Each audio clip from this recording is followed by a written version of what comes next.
And ain't that convenient, at the end of the track, I pop in. So welcome everyone to the, what is going to be at least, the last stream of the year and my first stream back after Christmas, which is great. And I figured the best way to end this would be with one of my favorite things that I even streamed here through my first couple streams back on Twitch. Some interactive horror stories, because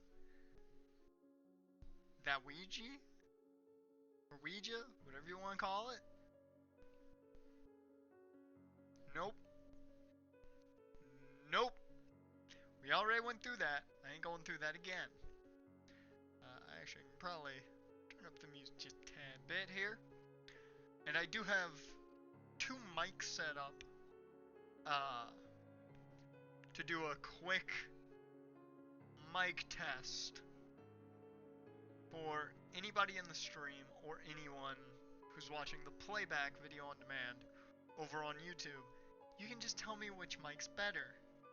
The mic that is currently playing, which, let me just check which mic that even is so I know. Okay, so this is the first mic playing. This is 1. Now I'm gonna switch to 2. Now 2. Which mic is better? Let me know. Mainly for the long term, more than anything. I don't know when this is going up on YouTube, probably quickly after this stream is over, probably to get possibly a lot of info, maybe, about the mic setup. Other than that, I'm probably going to stick with this mic right now, so I will disengage this one. Gotta love that the boom mic just pops right out. Absolutely love it. So now I've just got headphones. Love it. Okay. With that track ending, I think it's about that time that we pop into this. Oh my god, Jarn, you came back at the right time. Right when I'm about to pop back into this. And you showed up after I did my mic test. You know what? Jarn, you're gonna help me with my mic test. If you haven't already heard it playing, I gotta find the hole now. That phrasing. Reapply. There we go. So, Jarn, mic 1 is what you are currently listening to. That is mic 1. Mic 2. Okay, mic 2. Which microphone is better? 1 or 2? This one's 2. The first one was 1. I will await your answer. 1? Okay. Cool. This is good for 2 reasons. 1, I now know which mic I'm utilizing for everything. This means also commentary. Okay. Mic 2 sounds like I'm in a walkie-talkie. Okay, that's good to know. That mic, fun fact, is used in the Jags franchise episode that went up earlier today. So, I mainly like it because it comes with the headphones, so it gives me that sportscaster feel. Let's quickly jump right into this. So what did we leave off with? I don't even remember. We did Ouija, because that terrified me. We did both the crystal skulls, and we did the doll. That's what we left off with. V-Dub, welcome, my man, and I'm glad that you found the Discord link, finally, to get in. And I will say this, speaking of Discord, not tomorrow, but early in January, a video will come out. It will be the Patreon shoutouts like normal. Maybe it will be tomorrow, because I'll have time to do that tomorrow. So, possibly tomorrow. And there will be a special announcement about Patreon and about Discord. So, you both are going to want to check out that. A lot to go on with that. Either way, welcome V-Dub.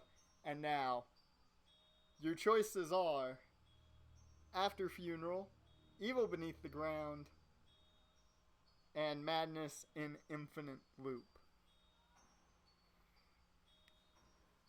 So, there we go. Now that I have done all that, and I actually am going to change something up here while you guys select which one we're gonna go through first with. Pay no mind to the man fixing his stream. Alright, I think that's good. Boom. Okay. Fixed it. Just didn't want to black out anything at the bottom there. So, I'm going to be here for a while because we hang without tonight still. Hey, that's good. I hope you have a great time, V-Dub. Hopefully you have a phenomenal time. Madness and Infinite Loop. Okay, we'll start off with that. Start off with some madness. That never hurt nobody. And I assume the music to audio or music to commentary is good on all ends. Let me know so I know to change up. Okay. You're doomed to live in a depressing Monday. No. No. I've actually... Oh, not this. I actually have a whole basis around a short story of this. No. No, don't do this to me. You're doomed to live in a depressing Monday which keeps repeating itself. No matter what you do, you wake up to the same day, even if you commit suicide. Well, thanks for that fun thing. Just a little dinner thing, but as I said, we'll be home before midnight, because I have to work at 10. Ooh, that's an early morning. I got commentate at 10, so technically my work. But hopefully you have a good dinner, V-Dub. I'm hoping you get the finest of steaks. That is my recommendation. Can you keep your morals and mental health when nothing you do is permanent? And why are you stuck in this infinite loop? Play to find it out. There are hints in this one too? Oh, I don't like that. That means this one's going to be like the doll. It's going to be an issue. Okay. You wake up in your bed. You wish you were dead. In fact, you should have been dead. You committed suicide lots of times before. But no, there is no afterlife for you. Only the repeat of the same day. Hey, I hope you had a really good steak, John. And I hope medium or medium rare. Nothing higher, man. Not only do you hate your never-ending day, but also yourself. You have an obligation to go to work. You hate your job and small cubicle in the cold office, as you should. Maybe you do something crazy today and spend the day at home. Or kill yourself. Well then. You are in your bedroom. It is a rainy morning. There's a wooden table near your bed. On the table, there is your alarm clock and a picture of you with your ex-wife. Oh, great.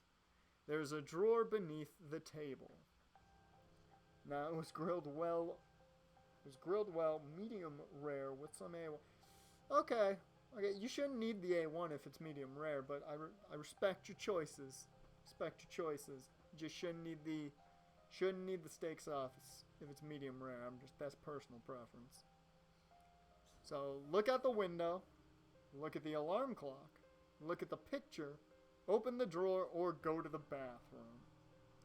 So what are we starting with? 1, 2, 3, or 5? A1 is always needed. I don't think it's always needed. Certain times, yes. If it's nice and juicy already, you don't need it.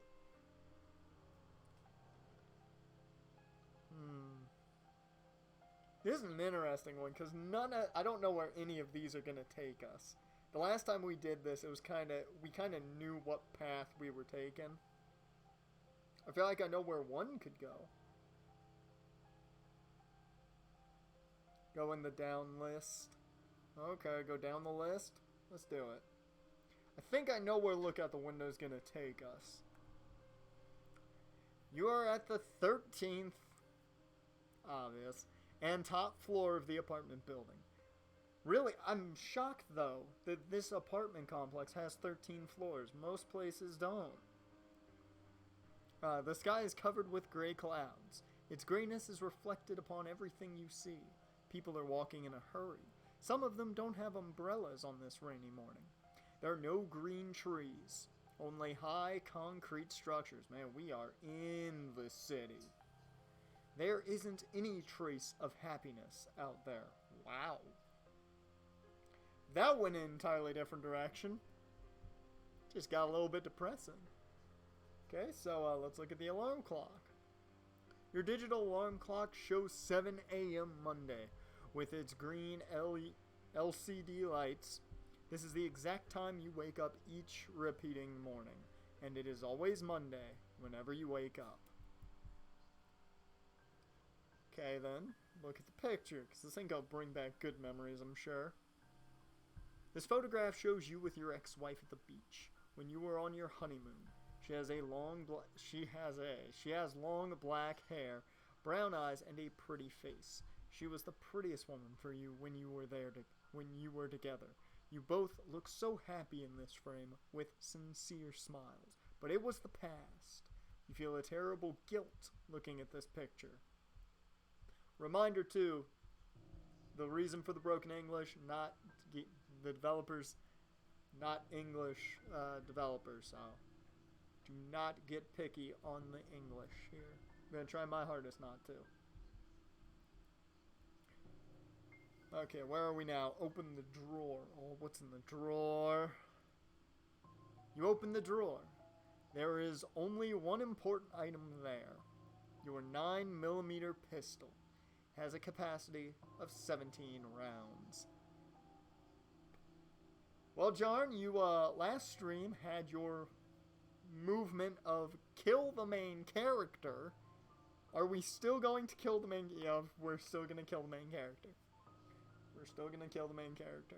V-Dub, unless you want to argue for number one, we're killing the main character, apparently. Probably, I should say. I don't know if we're going to do it just yet. I've got a bad feeling it's just going to end up in a bunch of twos.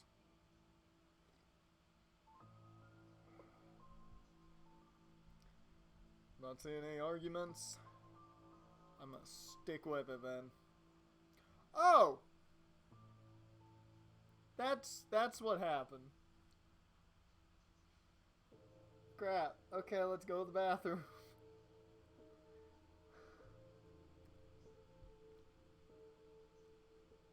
Oh, hey, we got a beard at least. That's good.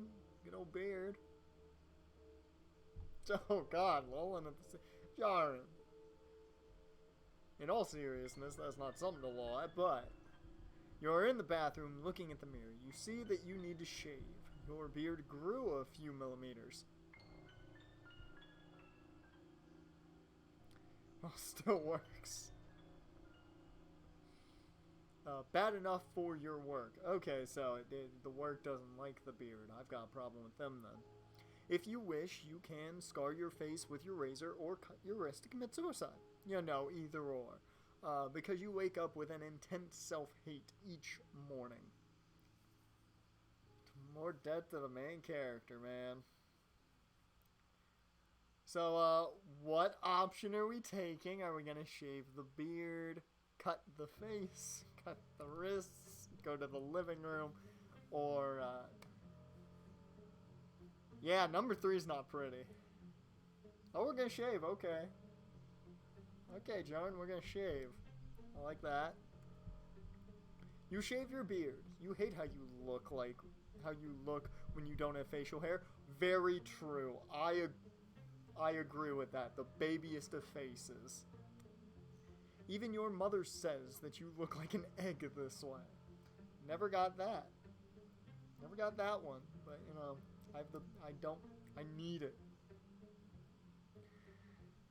Okay, John. Ball's in your court. Death to the main character? Yeah, you gotta go with the facial hair. I would say it's personal preference, but most guys seem to rock facial hair pretty well. I have seen a few that don't. Gardner Minshew is not one of them. He rocks it amazingly.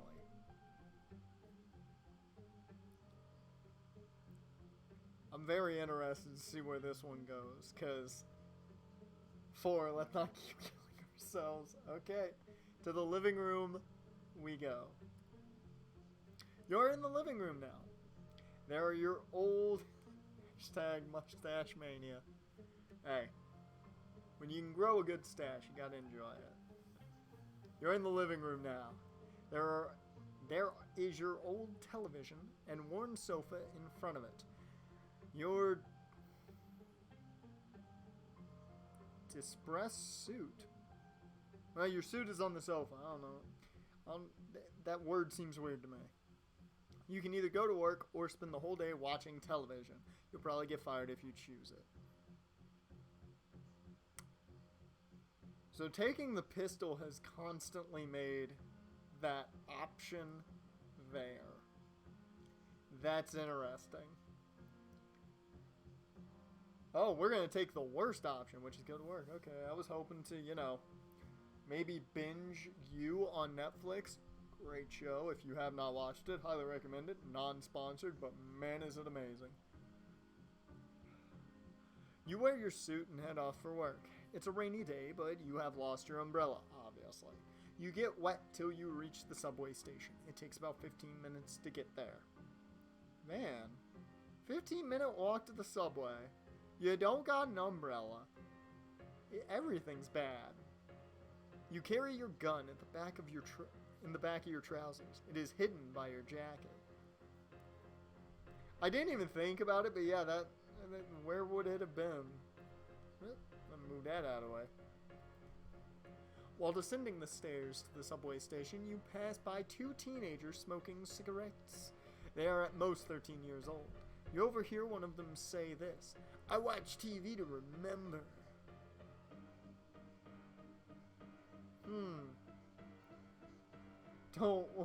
What would be worse in this situation? Going to hell or having to relive this day over and over? Who knows? We don't know what this day is. And apparently, if we watch TV, we will remember something. I don't know what. You never wanted to have kids. They would probably be like those teenagers who began smoking at this early age. You took a sterilization operation a few years ago. Oh. We sterile. But your wife didn't know about it. No, that would be slightly more interesting. Oh.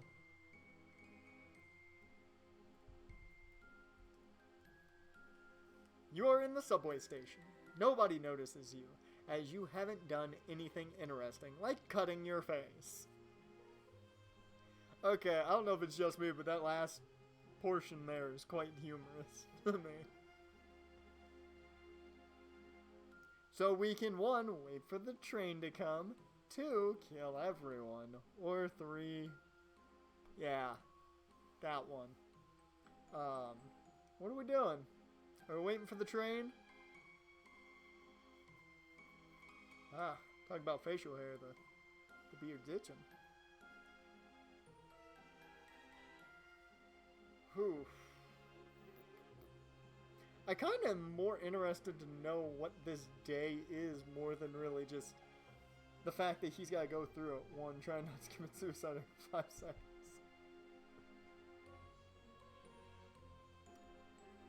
Alright, we'll wait for the train. After waiting for 10 minutes, that's a decent amount of time for the metro. I'm just saying, that's a decent amount of time. But if you only had to wait 10 minutes, that's perfectly fine. You see the approaching lights of the subway in the tunnel. Get on the subway, jump on the rails, kill everyone, or shoot yourself. Oh, did you really join? We're gonna go that route.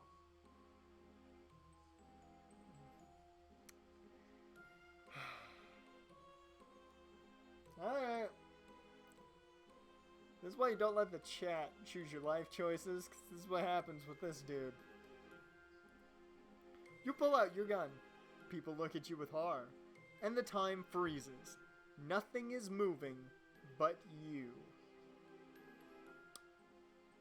Okay.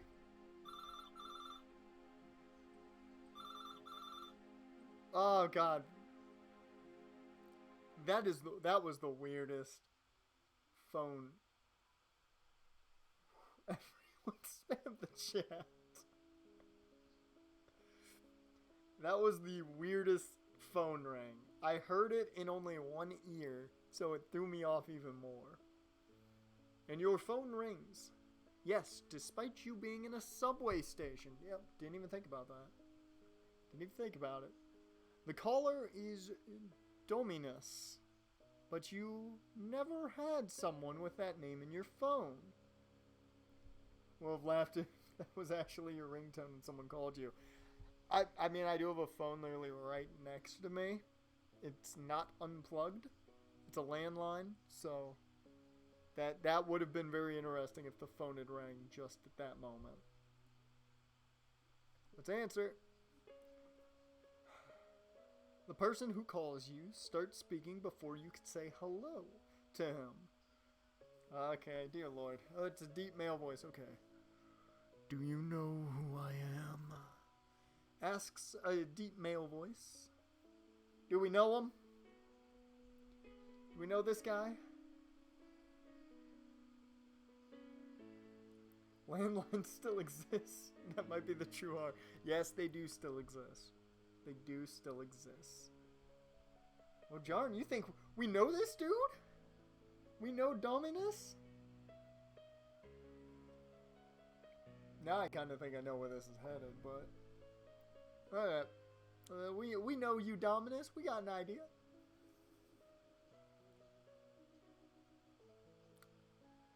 It is good that you finally know me, for you are stuck with me forever. Then he hangs up, because he's that kind of guy. Time turns back to normal, but this time everybody you wanted to kill forms a circle around you and starts walking at you. Your gun malfunctions. You can't shoot anyone. You feel your pulse beat weakening. You are blacking out as the people approach you. You fall on the ground unconsciously. We can switch it up for this one. For this one. Main character lives. I don't think that's happening. Don't think it's happening. Ellipses.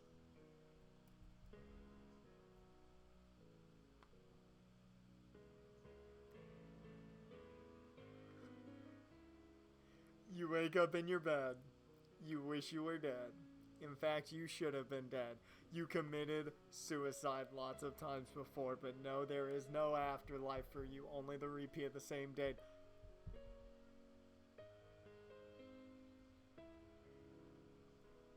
Are you kidding me?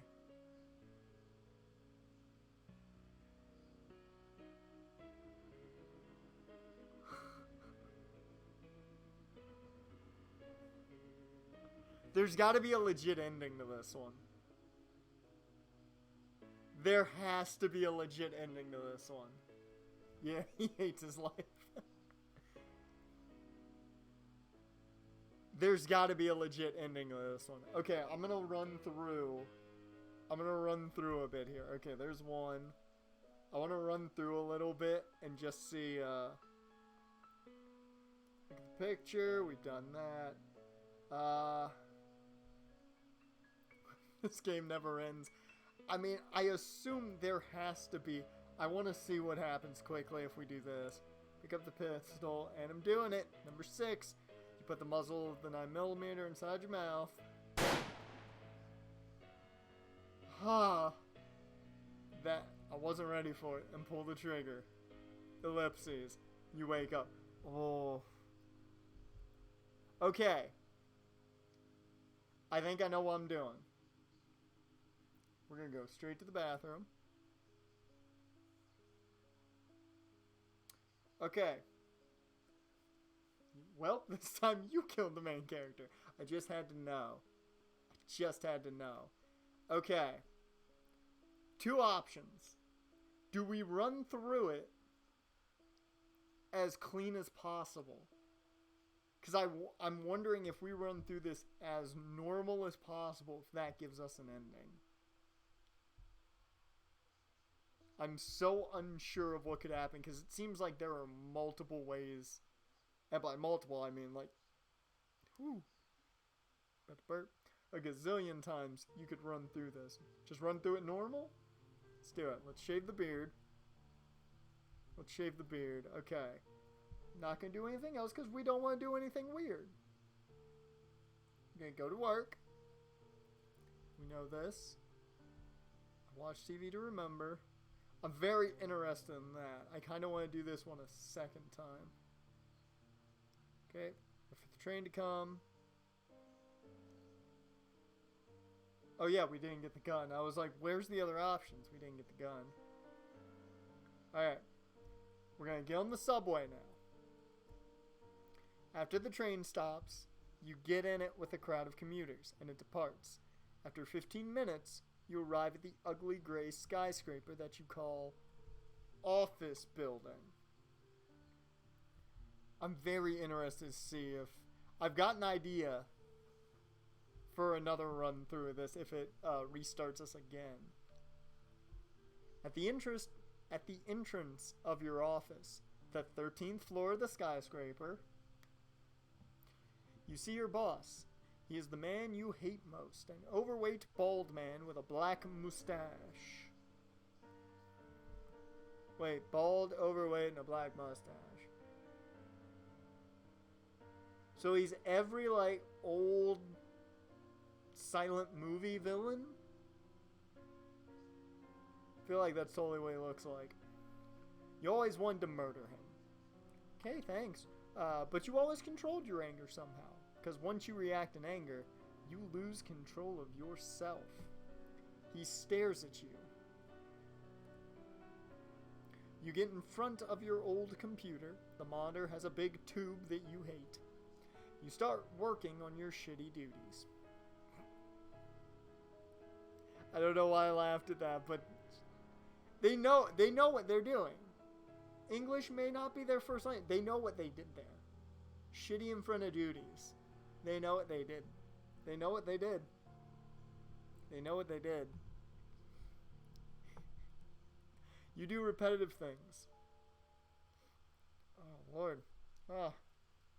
Itchy nose. Those should have been done by an automatic system. Your only break is looking at the social media. It's actually forbidden in the office, but you found a back door. See a picture of a friend of yours at the beach. He is with your ex-wife and her new boyfriend. Aw, man. You had actually blocked your ex-wife and her boyfriend so that you wouldn't see them once again. But it doesn't work if they are shown in another person's photo. The couple looks so happy together. She looks happier this time than how she was with you. Thanks. Nothing interesting happens during the rest of the day. You feel quite sleepy. You won't need sleeping pills now.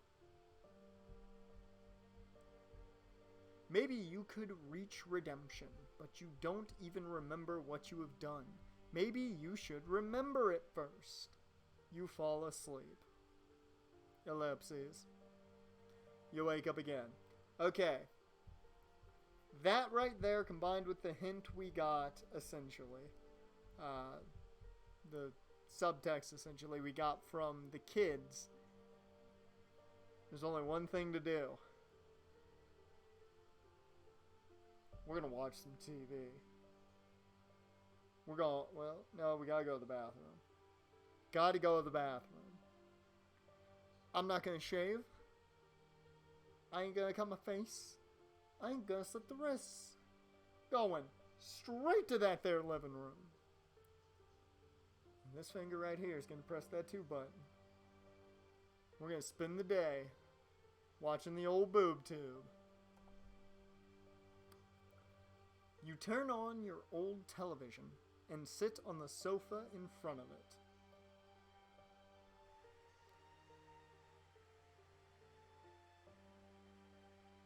That white noise is so perfect underneath the music in my headphones. The first channel you see airs the news. The news are about a war going on in a distant part of the planet. You see bombed homes and dead children under the debris. Immigrants are trying to flee on overcrowded boats. Let's turn to the next channel. The second channel, here's a beauty contest, but for little kids. You see kids with makeup. Their painted faces disgust you. The jury consists of elder men. Oh, no, that shit, no. No. No. Ew. Next. The third channel airs an advertisement about a new antidepressant. Shows a woman running in happiness in a field of grass and flowers. But you notice the grass and flowers are plastic. That's a very good way of describing antidepressants, actually. That's a really good way of describing antidepressants. That ain't right. Yeah, that last channel wasn't right. Not at all. That's actually a phenomenal way of describing antidepressants. Next channel. Now you see something you'd never expect to see on television. It's a man in a suit, but his head is a goat skull. It's what was that thing from the last season of Riverdale? It's the Goblin King. If you watch Riverdale on the CW, non-sponsored, you know what I'm talking about. Or on Netflix. The man, or demon, with the goat skull gazes into your soul. He asks you, "You are stuck in an infinite loop. Do you remember why this is happening to you?" Referencing Riverdale, huh? Hey, pretty good show. Pretty good show. For a number of reasons. Pretty good show. Also, Archie comics are great. Okay. Do we remember? That's convenient since we're trying to remember. Gotta go back. Do we remember? No or yes?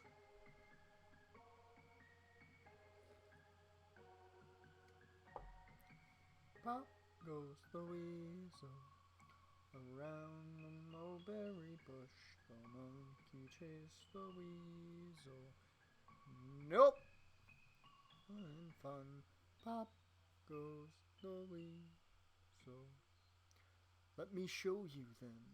You won't like it. Okay. Television shows your ex-wife's face. She is crying with despair. A 9mm pistol gets in the frame. It's pointed at her head.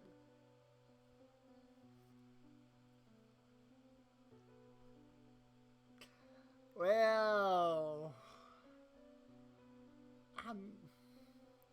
this isn't how you... Oh, man.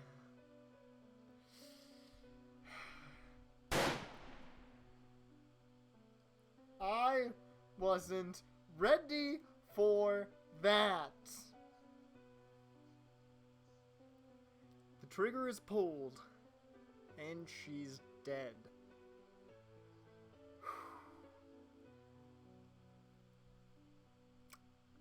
We know why he's reliving the same day over and over and seeing a picture of his ex-wife and her new boyfriend and all that. The camera now shows the man who pulled the trigger. You. Not the show on Netflix. You see yourself cry like a baby. You killed her, but you still loved her.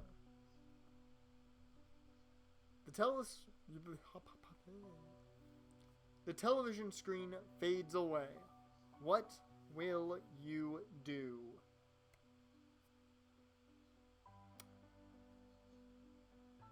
I don't know what the correct answer is here. I'm assuming the correct one's number 1.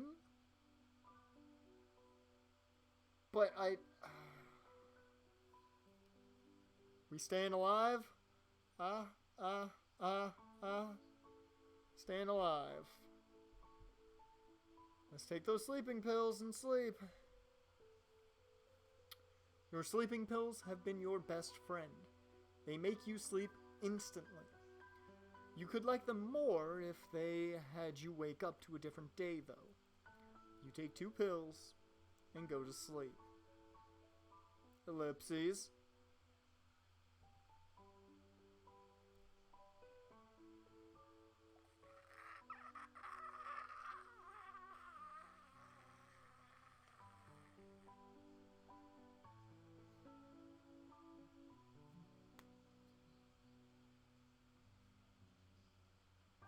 What the hell? I really thought we had it. Okay, another test now. Literally, this test is figuring out what happens if we kill ourselves after that. That's legitimately what this test is. No. I'm never gonna be ready for that. Okay. Gonna hear it again, probably. Brace yourselves. Oh, God.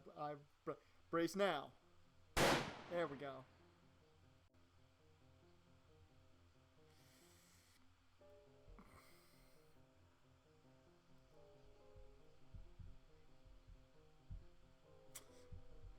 It legitimately is a loop of madness.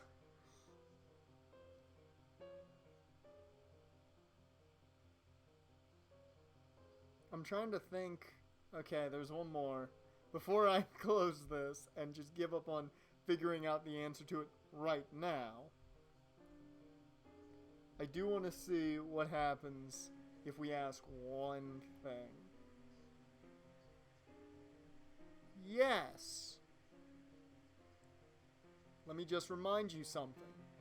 You can actually redeem yourself, but you have to find out how.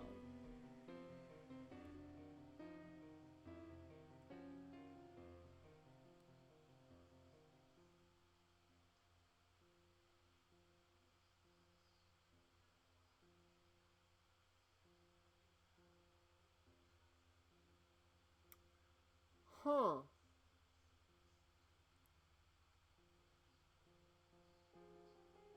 Huh.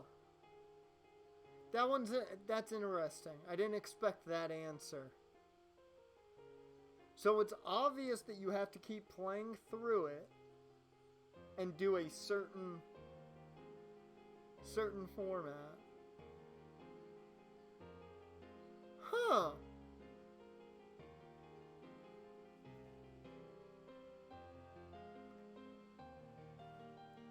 I'm just gonna say 1 here just because, just to...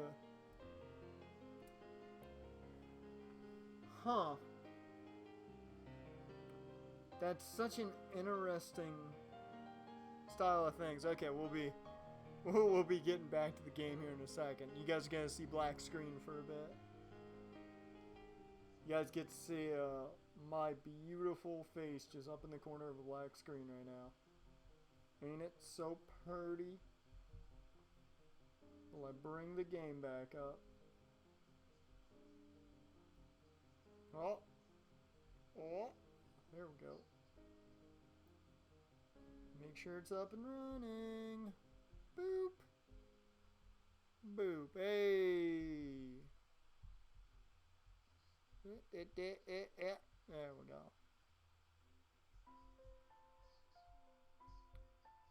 Dun, dun, dun, dun. That is, I will say one thing. Kind of annoying because you got to figure out the right sequence. But that is one of those things that from an actual just gameplay perspective, I love that. I love that when you got to run through something a number of times and figure out like where to put everything. This game, free to play, I'll say it again. Absolutely great with the gameplay. Surprisingly. Because we had Ouija where we got to scare the holy shit out of me. But that is a genius idea. You just have to go through it constantly until you figure out the exact order. Put in. Absolutely love that. Okay. So since we have gotten out of the infinite loop of madness, probably the cheapest way possible, what are we jumping into next? After Funeral? Or Evil Beneath the Ground? Or we could always check out credits next. That's always an option. I'll put it over there so I'm not favoring any of the choices. Oh Lord. After Funeral? V-Dub, if you got a vote, let me hear it, man. Yeah. God, I'm itchy all over. Scratching the itches started and they won't go away. Turned into a dog with fleas. We get back to it here just in a sec. Double checking some things.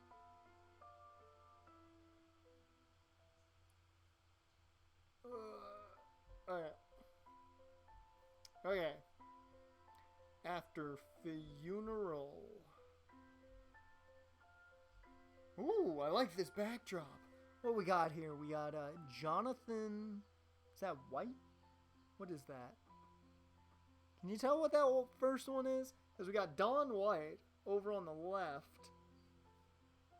I think that's Jonathan White. Yeah, it's Jonathan White. So we got Jonathan White and Dawn White. After Funeral is a modern gothic horror story that takes place 3 days after your son's burial. You receive messages in your computer, those claim to be sent by your son's soul. He asks that he wants to be with you once again. He asks you do a few things in order to be resurrected. Will you believe in the messages?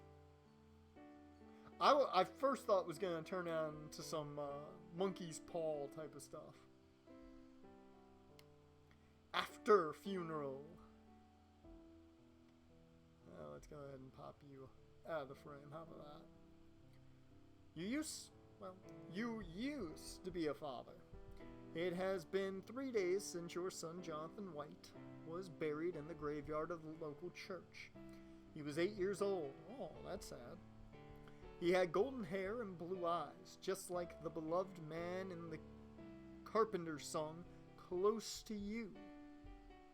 Never heard that one. Since your wife passed away, giving birth to Jonathan, and since he has been your everything, he was your angel.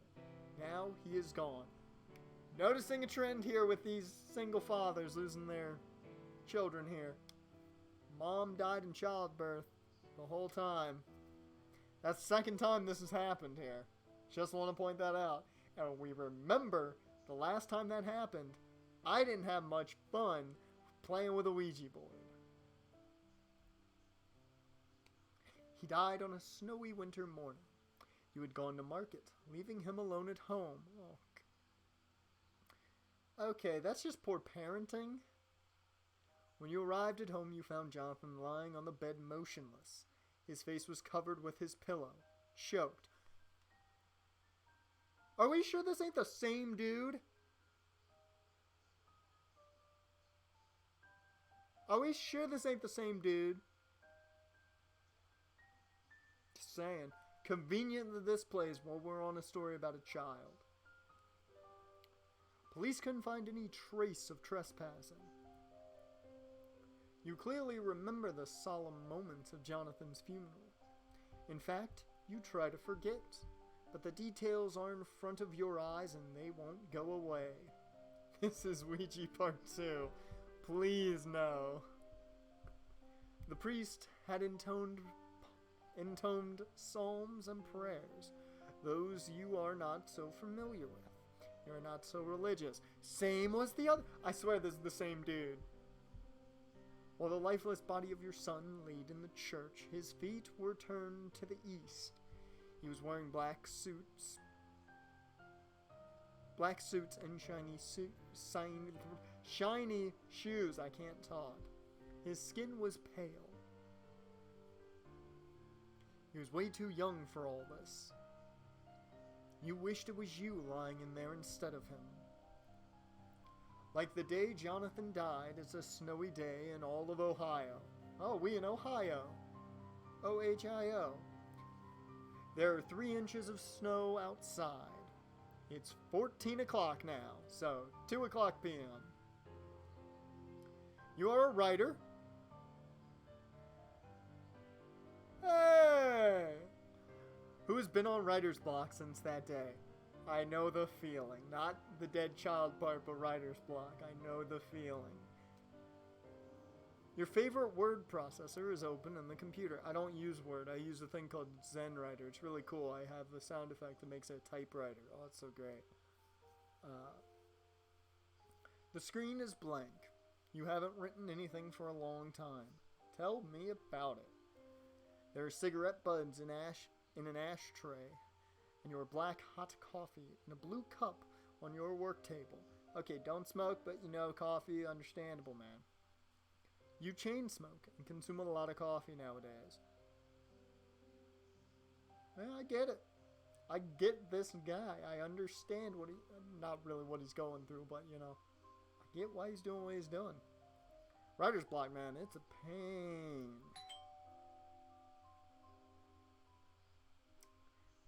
Stupid doorbell. You remember the last one that had a doorbell in it? I remember the last one that had a doorbell in it. I don't like that one. I don't like it. I swear, this is... Jarn, we're right. It's Ouija Part Dos. As you're sipping your coffee, the doorbell rings.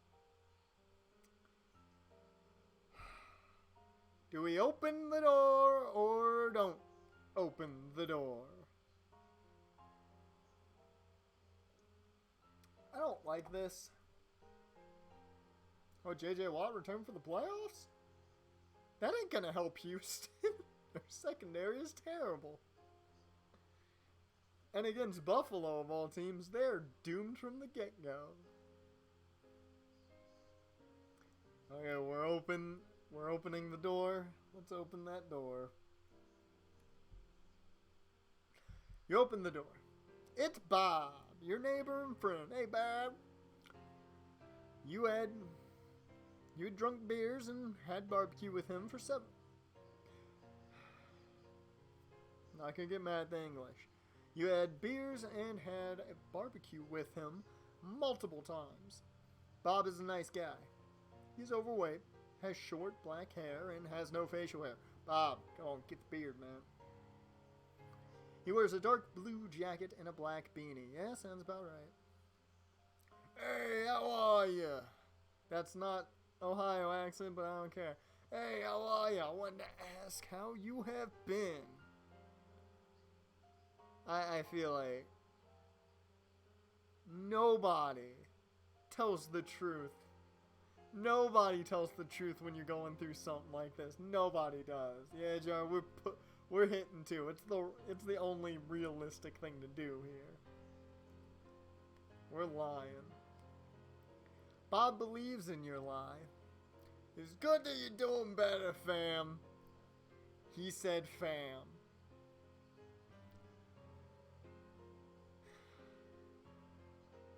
Bob just said fam.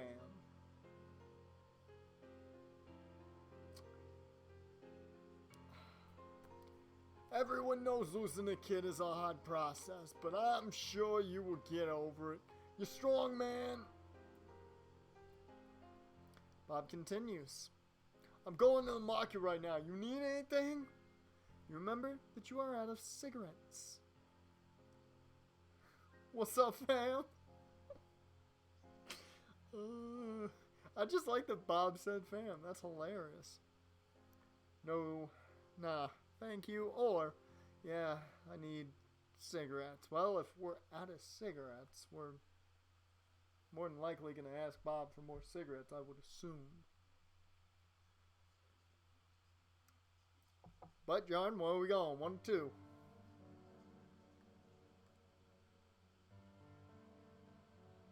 Man, that music. Oh, we're gonna say no. We're gonna cut them cigarettes. That's good living right there. Okay, man, see you later. You say goodbye to Bob too. Then he goes. You close the door and sit back on your work table. You look at the computer screen that should have been blank.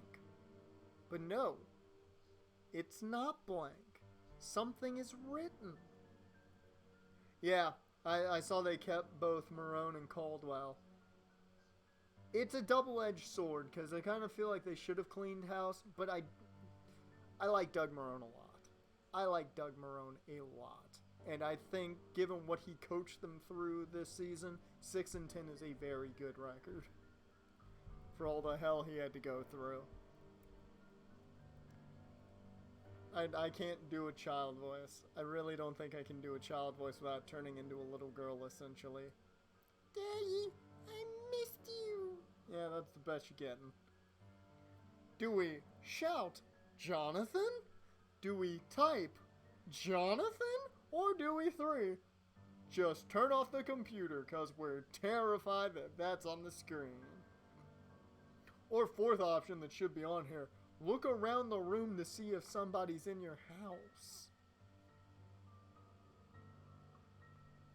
Or we're going to shout Jonathan's name.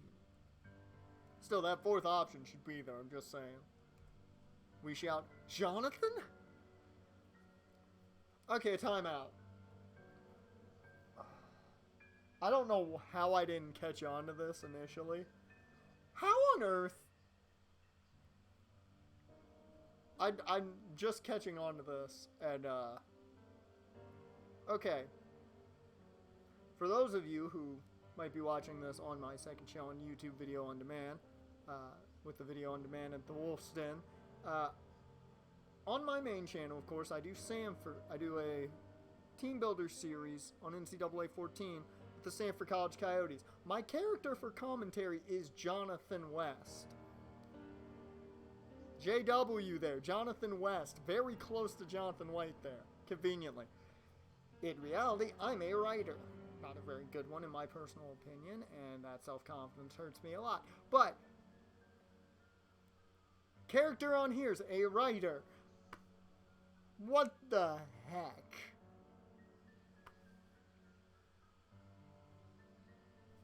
I just caught on to all of that. That just went through my brain. That is creepier than anything to me. And Jonathan West is the MVP, man. I love doing that character. He's a little more upbeat than I am, but it's good to get that way at points. After you shout your deceased son's name out, new letters appear and form a reply. Yes, it is me. I'm going to stop doing that. Yes, it is me. You are not a computer engineer. But you know that it is possible to hack someone's computer and put a prank on them. Pull a prank. If the computer is online. That's very true. Your computer is connected to the internet with an Ethernet cable. Pull the Ethernet cable. How is that possible, Jonathan? Turn off the computer. Logically, yes, you pull the Ethernet cable. Oh, John, we're doing it. You crouch down and frantically pull the Ethernet cable from your computer. You expect that nothing else will be written, but no, you are wrong. I want to know why there is no music.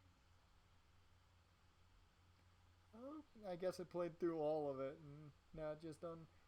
I'm going to go with this one then. There we go. Yeah. Not my favorite track, but it's up there.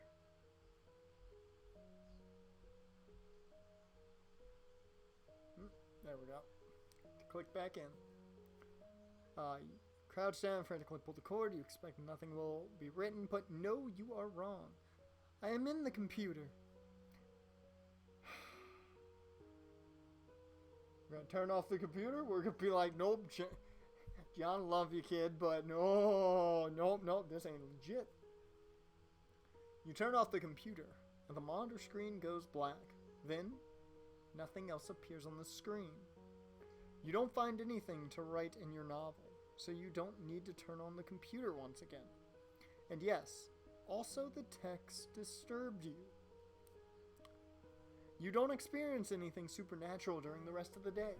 At night, you take your sleeping pills, as everyone seems to do, and fall asleep. You are having a vivid dream. You see Jonathan in a garden with green grass and colorful flowers. It's Ouija 2.0, bro.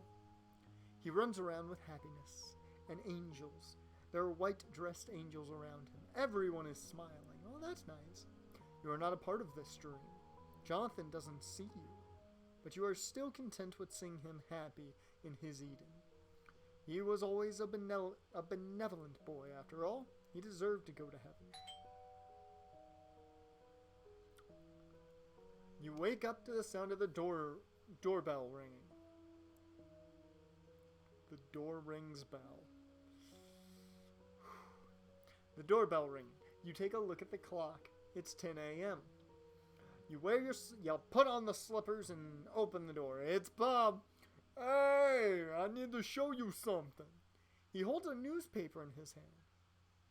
There's anxiety on his face. You take the newspaper. It's Ohio's local paper. Another kid choked to death. Officers are investigating the curious case of repeated deaths of kids in the state. Yesterday night, a 6-year-old boy, Kevin Madsen, was found dead in his bed by his parents. His face was covered with his pillow. What makes this interesting for officers is this is the 7th time a boy died this way this month in Ohio. Recently, 8-year-old Jonathan West also died with a pillow on his face. Sheriff Woolcock states that he finds the recent events quite interesting. That is all. Now to sports. The end. There are 2 possible endings. Okay, that one, I'll say this one. This one seems a lot more wholesome than a lot of the other ones. Doesn't seem like this one's very, very negative. Oh, I said Jonathan West. No surprise there since I was talking about it. I mean, it's not that big of a difference. I got 1 extra letter in there in that last name. A little bit different spelling, but, you know, they share 2 letters.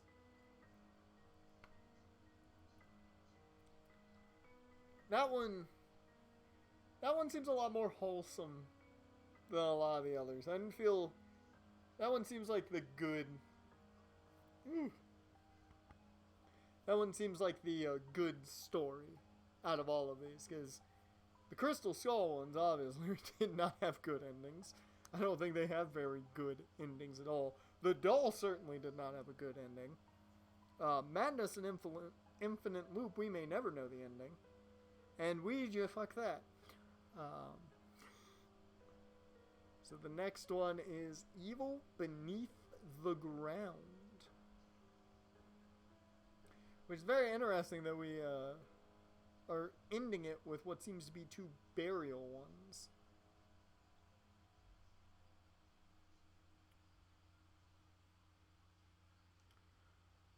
Okay.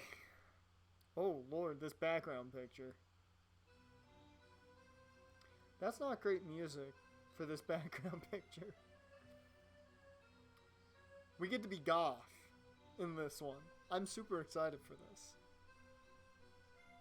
I was never goth, so I get to be goth. This is gonna be fun. You're a goth university student with no friends. I can not really relate to the no friends, but you know. Sometimes it can feel that way, right? We all got that time. You join a school trip to a lake and the forest near it. If you decide to wander in the forest at night, as a goth kid would, you will find bare footprints. Those are coming from a black hole with a ladder. Will you descend down?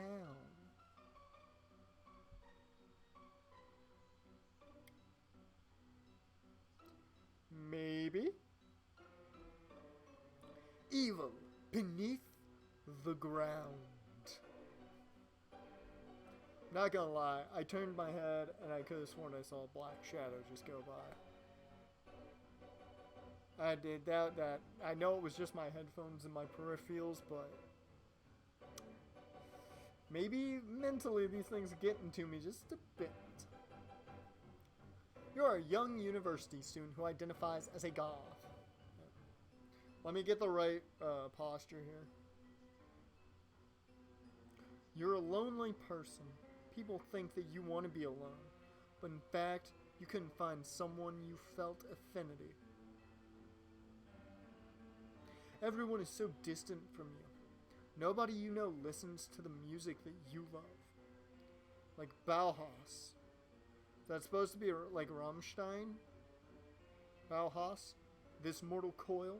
The Sisters of Mercy? Let me put the ones that I know in here. Let's see, emo bands back in the day. All American Rejects. My Chemical Romance. I need a third one. I only was really big into My Chemical Romance. I only know All American Rejects considered emo because rock band.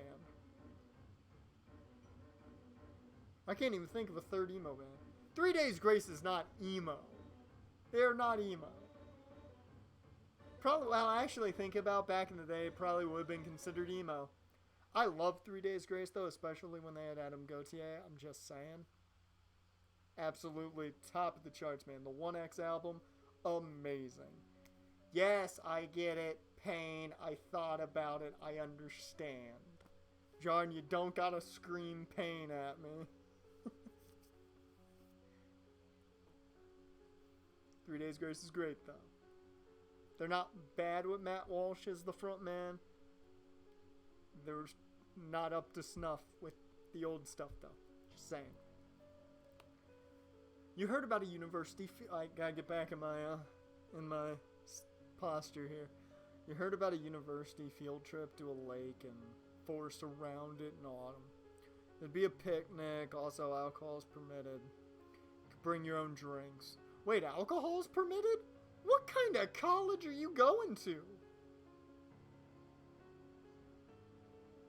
I ain't saying I don't listen. They're great. I mean, the fact that you are saying you don't listen proves my point that they're great, because everybody listens to them. Especially their old stuff.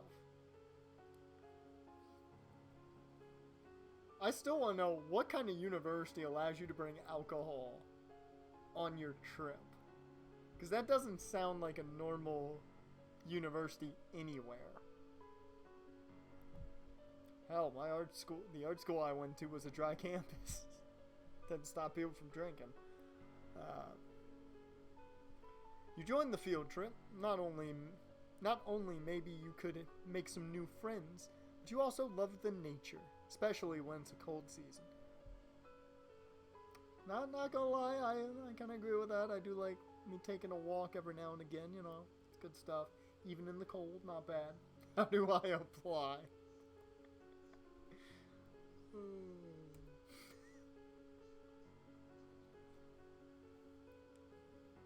But of course, you couldn't make new friends once again. During the 2 hours of bus travel, you found out that every other student who joined the trip were already friends. They simply ignored you. Okay. You also didn't approach them. I relate to that. When you're in like a group, everyone else knows each other, but you don't know anyone. Oh man, that is the worst. That is so the worst, because I would be just like that. I'm not going to take the initiative to go meet the person. So like I'm not gonna take the initiative to start talking. So I'll just be sitting there like,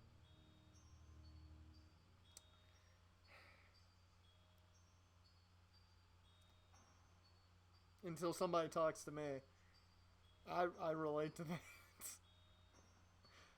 As a result, all you could do during the bus trip was looking outside the window or playing games on your phone while you listened to their joyful laughters.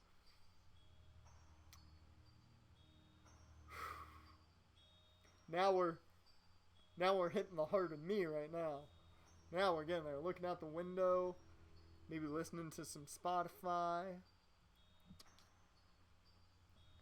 You have mixed feelings about this picnic by the lake. You should at this point. You can't feel yourself as a part of the joyful youth who are enjoying the nature trip. After having a picnic barbecue, they played a game with a ball in which they formed a circle and tried not to let the ball touch the ground, so essentially the floor is lava. Everyone participated in the game except for you. Yeah, sounds about right. But you enjoyed the nature trip somehow. As said before, you love the nature. You took pictures of the lake with your phone. You don't plan to post the pictures anyway, though. No Instagram? Hell, I'd be taking those pictures, putting them right up on Instagram, no filter.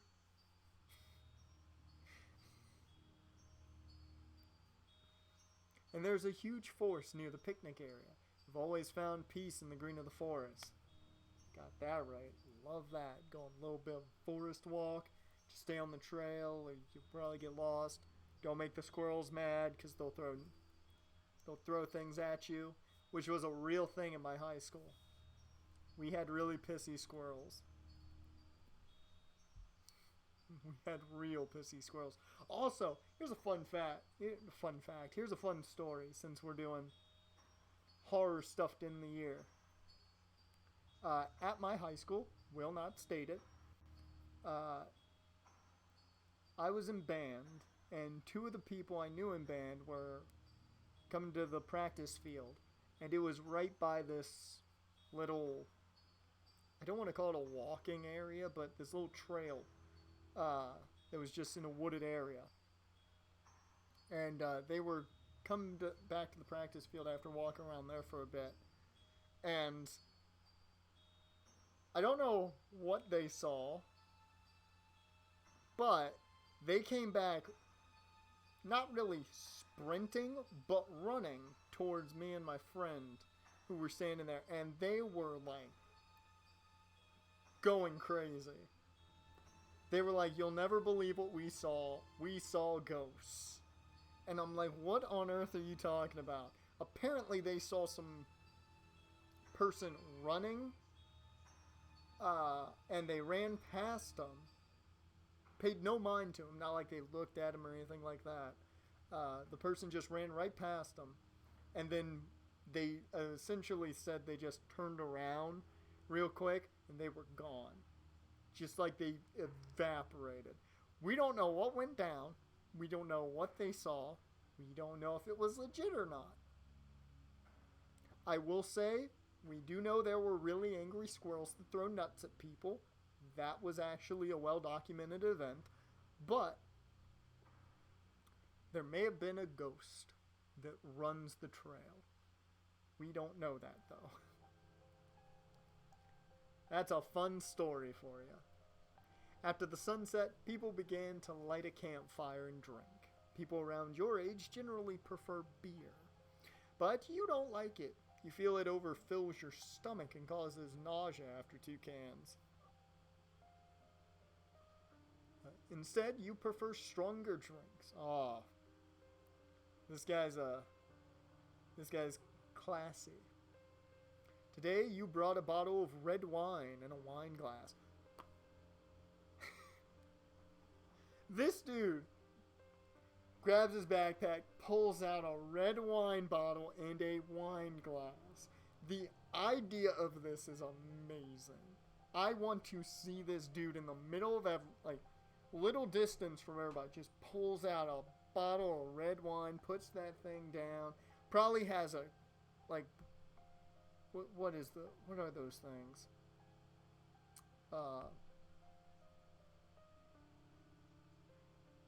The name slips me. The thing to uncork it. I cannot think the name of it, but probably has one of those with him as 2, but he pulls out a glass of red wine, probably out of his backpack. That is amazing. They gather around the campfire while you drank your wine alone, away from them. Could not hit it apparently too quickly. A handsome guy brought his guitar. Oh no. Not that guy. That guy's always at these. I hate that this one is so easy to make jokes about. This dude is always around these type of things. A handsome guy brought his guitar from the bus and began playing it around the fire. Ladies and gentlemen, Wonderwall. While you have finished your second glass of wine, campfire and moonlight illuminate the darkness. Sun has already set. There are about 5 hours till the picnic ends. You will be going back to the city in the buses. He's playing his Wonderwall because that's the only song he knows how to play. You might join the group, but you also feel a strong urge to have a walk in the dark forest. Yeah. Jar and I agree with your decision here. We're going for a walk. That was ominous. As soon as we take a walk, the music changes. You stand up and wander away from the picnic. You feel the call of the dark forest. So you walk along the path into the forest. No angry squirrels, right? The trees are high and still green. Maybe they stay green in all seasons. You don't know. Your field is not biology. The soil is wet and muddy. It must have rained before your group arrived at the lake. You leave boot prints on the soil as you walk. There are no clouds in the sky. Full moon and stars illuminate the forest. But that's not enough for your eyes. You turn on the flashlight of your phone. There's an app for that. You can't clearly see, but notice rabbits in the distance. Naturally, they run from you as they noticed your presence. You begin to think that you might have gone too far away from the picnic, but there is nothing interesting at the picnic area. You somehow feel like the darkness of the forest is your friend, your only friend. So do we continue on the path, or do we turn back to the picnic site? I think this one's pretty easy because it seems like this story is telling us we don't even like the picnic.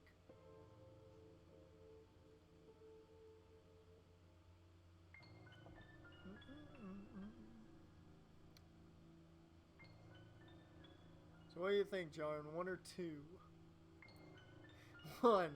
Hello, darkness, my old friend. I come to talk with you again. Now, before I get copywritten on YouTube, you continue on the forest path. After a few minutes, you notice footprints on the soil. They seem to belong to a human with bare, big feet. The Yeti! Probably a man. The prints cross the path.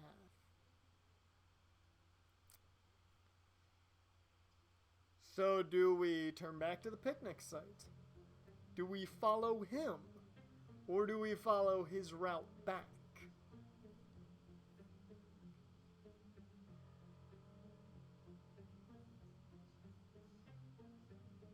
This is weird.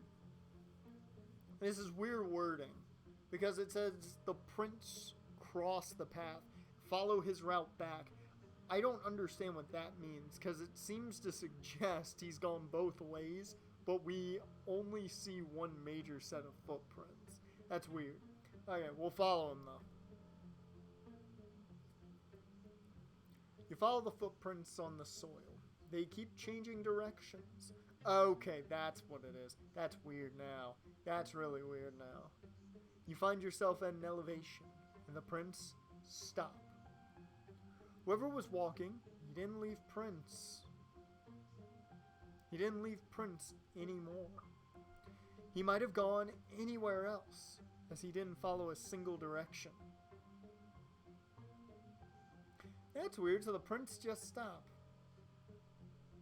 We'll follow his path back then. You decide to go to the place where he came from.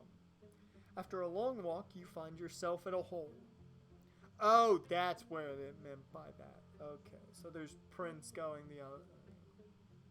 I figured it out now. The wording was weird. It's on me. After a long walk, you find yourself at a hole. There's a lid and a long rope near it. The man clearly came from the hole. His footprints prove it. When you hold your phone's light into the black hole, you see that there is a ladder inside the hole. You can't see the end of the hole from your position. As a curious and drunk boy, you feel a strong urge to descend. So I take it, we got an urge. We ain't gonna go against said urge. I think it's time we take it to a solid horror movie and we go into the descent.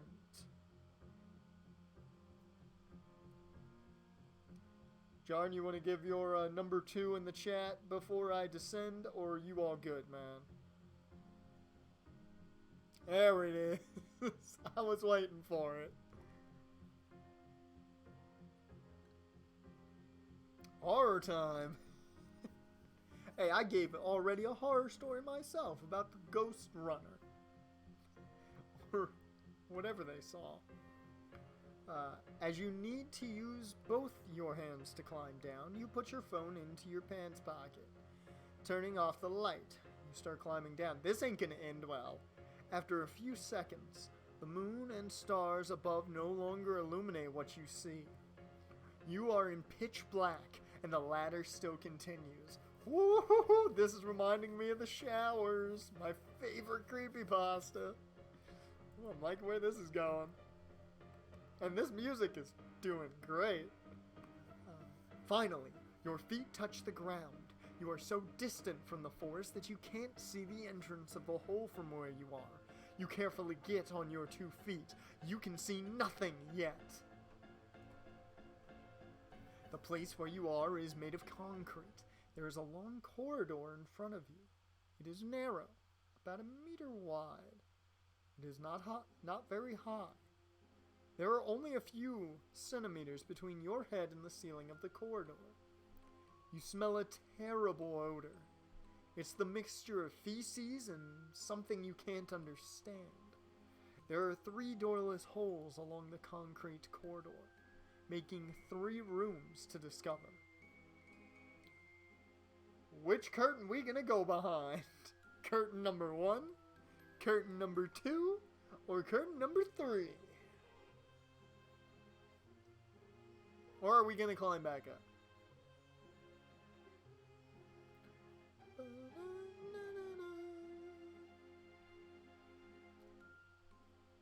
Give me curtain number 1.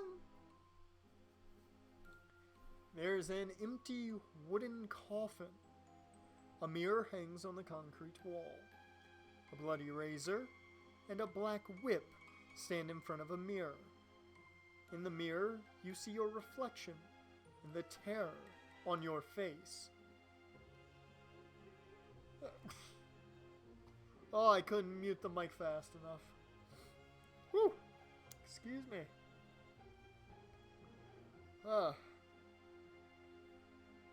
For any Gazoon-tights or blast shoes in the chat, I thank you. Whew. The place where you are is made of concrete. We know this. So, room 2, or room 3, or we climb back up.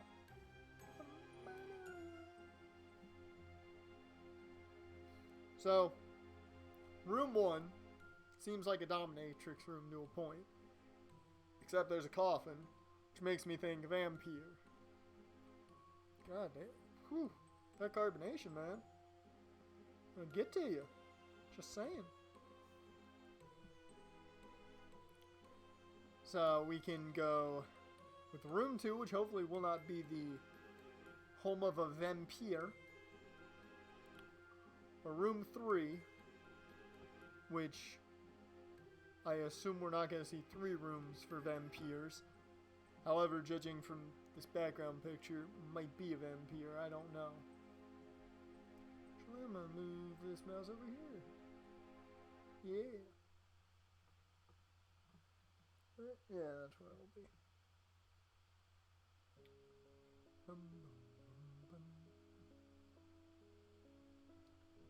Alright. Let's go room number 2 here. John, I'm making an executive decision. You are shocked to find a chained woman in this room. Well, butter my biscuits, I didn't see that happening. Couldn't think of anything fun to say there. That's the first thing that came to my mind. The chain is tied on her ankle. She looks to be in her 40s. Too weak. Her bones are noticeable. And has a pale skin tone with lots of scars. She's on her knees. She's naked. Her body is lightly hairy except for her pubic area. It is quite hairy, so she got a bush. We now know this. Contrasting her hairy body, her head is shaved. That's weird. She stinks. Not only the smell of feces, but also it looks like she wasn't washed for years. She screams at you. She screams as you point the light to her. Didn't read that whole thing. Who in the blue hell are you? She doesn't answer your question, but yells with despair. Help me! He keeps me here! Run to the ladders? Or do we try and save the poor chained 40-some-year-old woman who happens to apparently be bald and very hairy? Be the hero. Let's be a hero. Goth emo college kid. You crouch down to her tied foot. There is no way you can remove the bracelet from her ankle. You also notice that her pinky toe is missing. No. So let me try and find the key, or what happened to your toe?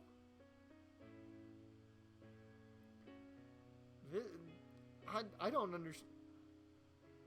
I'm trying to comprehend what kind of evil being would have her head shaved and cut off her pinky toe. I can't comprehend that. So, what happened to your toe?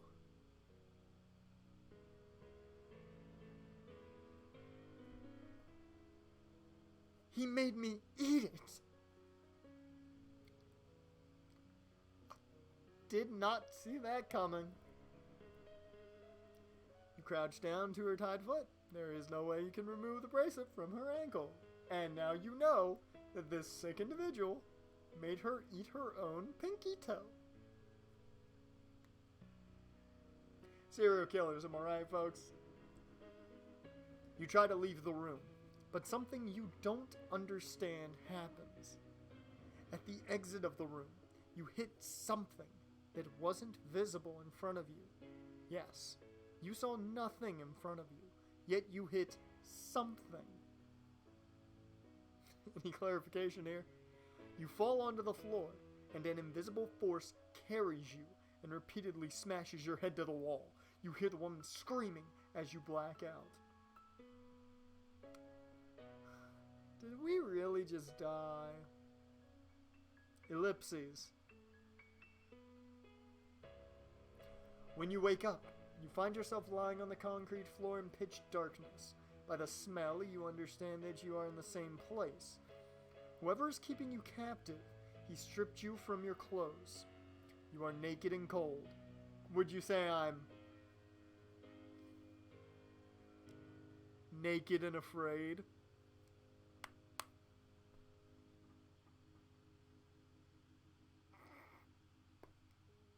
Not the time for jokes, I understand. There's a gag in your mouth, so you can't shout and communicate with the woman. She might be gagged, too. Bad joke. Hey, it was staring me right in the face. I had to do it. You stand up and try to walk away, but your ankle is tied with a chain. You can walk only in a chamber with 1 meter of radius. Excuse me while I look something up for a second.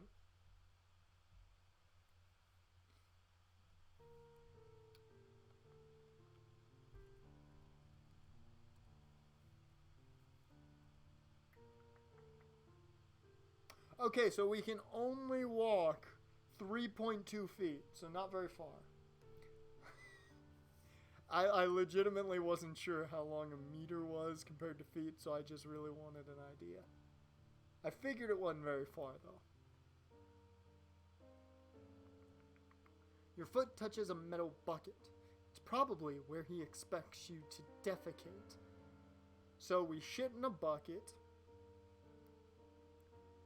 What do we do with said shit in bucket? Yep. Forgot we were kind of, you know, inside here. Okay, there we go. You lose all your sense of time here. You wait for an unmeasurable time for something to happen. You are thirsty and hungry. See? Jordan, I'm asking the real questions here, man. Sometimes you hear your phone ring. It's in a different room. The piano melody is It's the Fear by Within Temptation, an ironic name for your situation. Once again, I don't know the band. I wish I did, but don't know the band. They probably noticed that you are missing and trying to reach you, especially your parents. They must have become mad. Of course, you can't answer the call. Finally, you hear footsteps. You hear your captor coming to your room. You're unable to see anything. He takes your gag off. Apparently, he has no problem with seeing in the pitch black. Our captor is a snake. Or a cat. One of the two. He's a werewolf. Big brain. Big brain. And you hear his voice. Drink. It belongs to an old man. Okay. Hey, you need a drink. Oh, a dominant ordering voice. So I was more right the first time. Never mind then. A dominant ordering voice. You feel the tip of a bucket on your lips. Well, this guy has already proven that he can beat us senseless. We're drinking. Plus, John, you said to do so. It is water, what he is offering. You drink it. Not the best water you've drank. It could be taken from the lake. But you have no other choice, it seems. I've heard bad things about LA tap water. Is it worse than that? That's the real question. After you drink enough, he puts the bucket on the ground. Now he brings something else to your lips. Eat. You are too hungry to refuse him. Please don't be my pinky toe. You allow him to put the thing in your mouth. It's meat, but raw. You would never eat raw meat, except for sushi. Delicious. But now you chew it slowly. It is rabbit, he says. You swallow the meat, despite how it disgusts you. I've heard rabbit's quite good. Now, of course, that's cooked, but you know what I mean. After you eat all he gives you, he puts the gag in your mouth and leaves the room without saying another word. Okay, I don't like this one. And by I don't like it, it's legitimately kind of just, I don't like the idea of being a captive like this. After a while, He comes back as you are lying on the floor. Stand up, he orders you. You gonna stand the fuck up. You get on your 2 feet clumsily. He grabs your body, and you feel 2 sharp fangs on your neck. He's a vampire! That's a genius idea! It's a vampire capturing people as essentially his blood bank. That's amazing! He starts draining your blood, and you understand the true nature of your captor. One question. Where's Blade when we need him? You have no idea how long you have been a prisoner here. You are mostly alone in the room, doing nothing with a gag on your mouth. He occasionally comes back to feed you and himself. Sometimes you hear loud sounds from the other room. He tortures the woman. He screams and she begs him to stop, but he doesn't. You hear a whip hit the naked flesh of the woman, but for some reason, he doesn't harm you, only the woman. That's weird.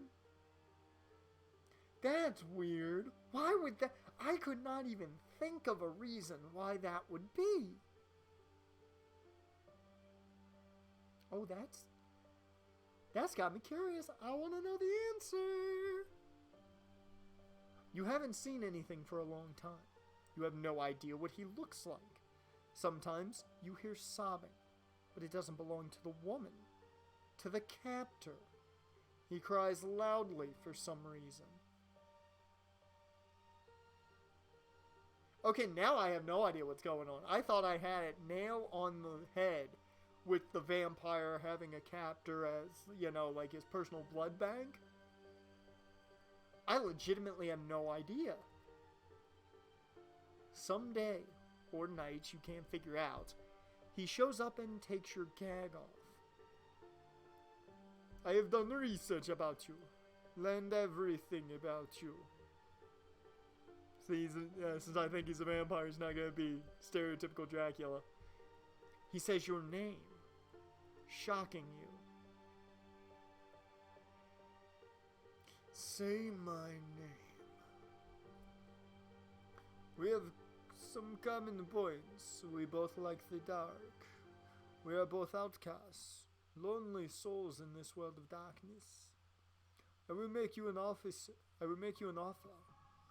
Only once. So make your decision wisely. I can make you an immortal like me.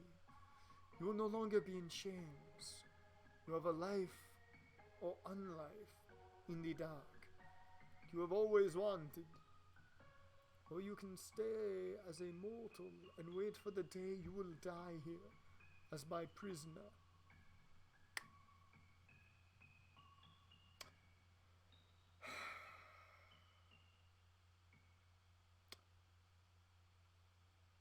Do I want to be an immortal, or do I want to stay a human? Do I say, sure, Dracula, give me the life of a vampire, or do I stay a human? Now, last time I've read anything that had to do with this, it was Cirque du Freak. If you know what that is, you great people. And that got real bloody in the end, about book, what was it? How many books did that go to? 10? Something like that? Long ways. That war with the Vampanese went real far. I don't know if being a vampire is the best idea, but I certainly don't want to be stuck as a prisoner and essentially the blood bank and buffet for said vampire. Plus, the one bad part about being immortal, and we will go one, seeing as Jarvan, you want me to be a vampire. The one bad thing about being immortal, and there's always that one thing they always bring up, you have to watch everyone else you love cherish die. That's gotta be rough. Gotta be rough. Very well, he says. Stand up. You stand up and allow your master to embrace you. You feel his fangs on your neck once again, but this time, he doesn't stop. You feel you feel all your blood getting drained. Soon, you lose consciousness. Ellipses? You open your eyes. You find yourself in a wooden casket.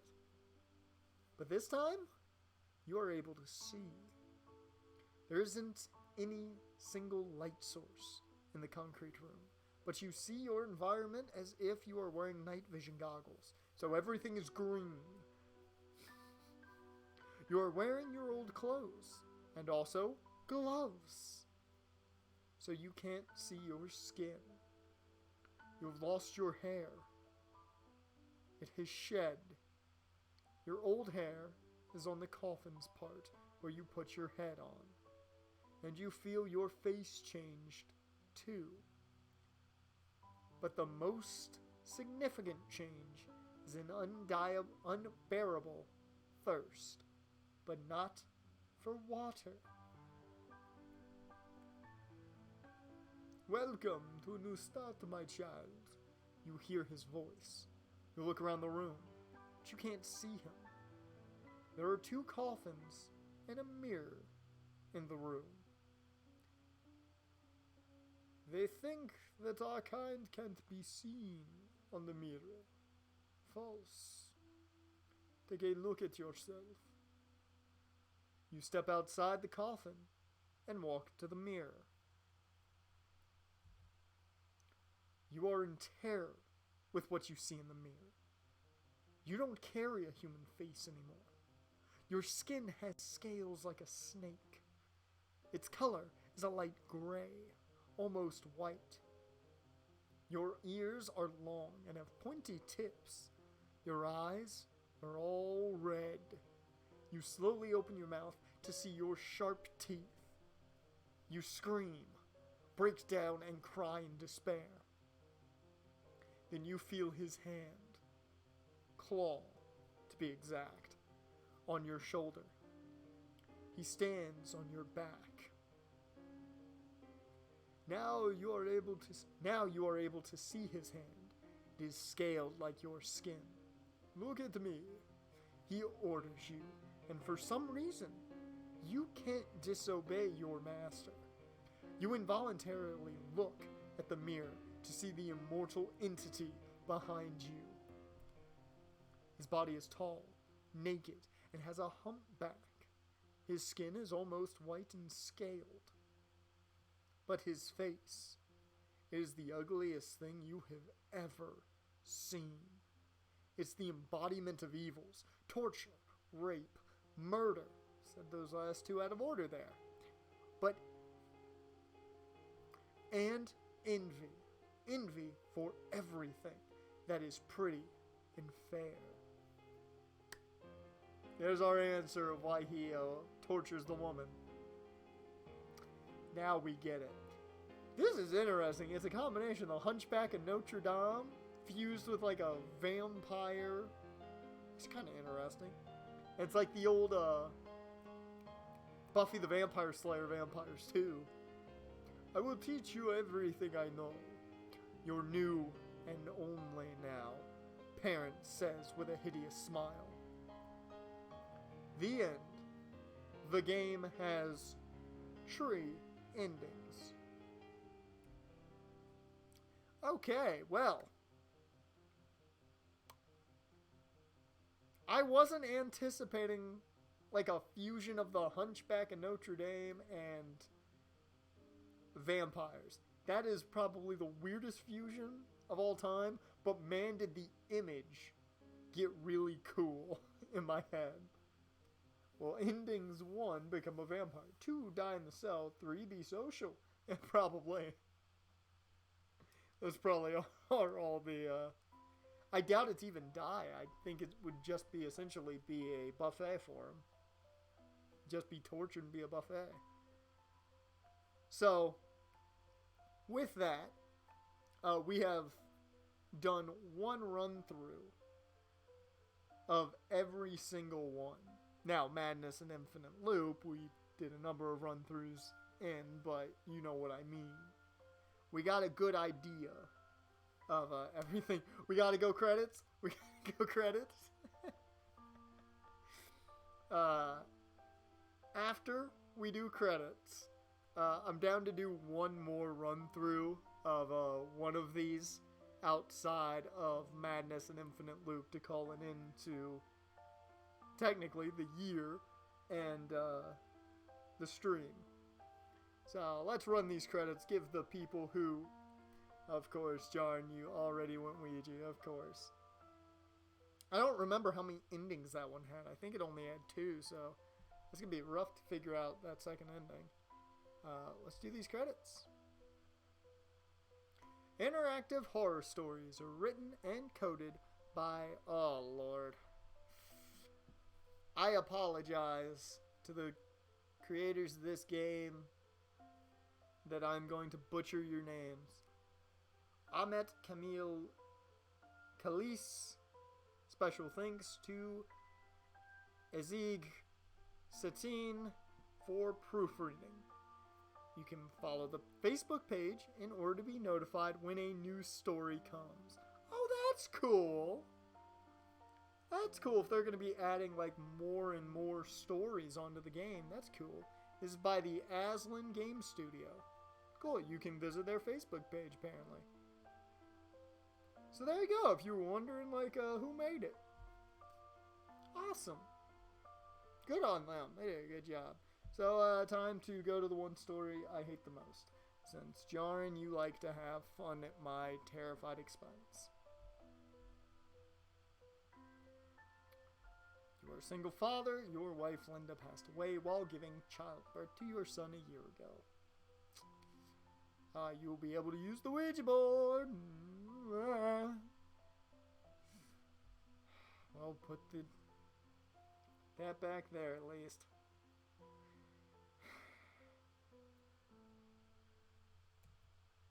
New Jersey, 1981.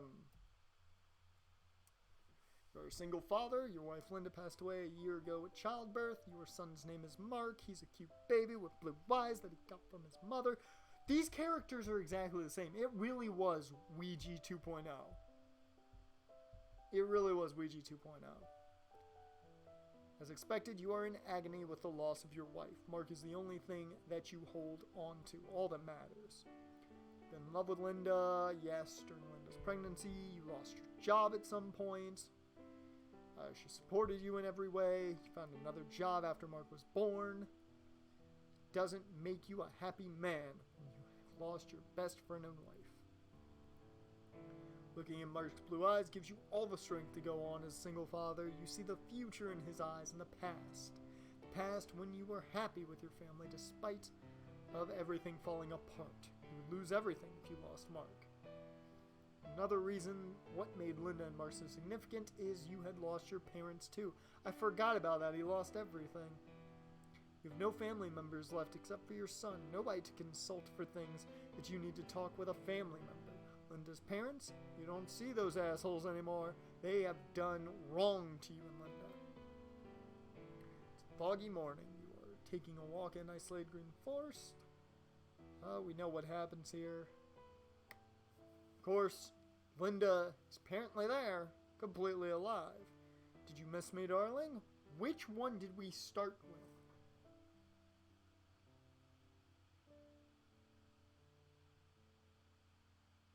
I'm trying to remember which one we went through here with this one. I don't remember. I believe we went through with, I don't think this is going to affect much. Pick 3. Okay. I long to be with you too. Again, there is a way.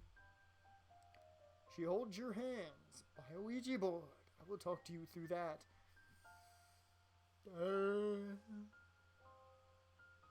Pronounced Ouija or Ouija.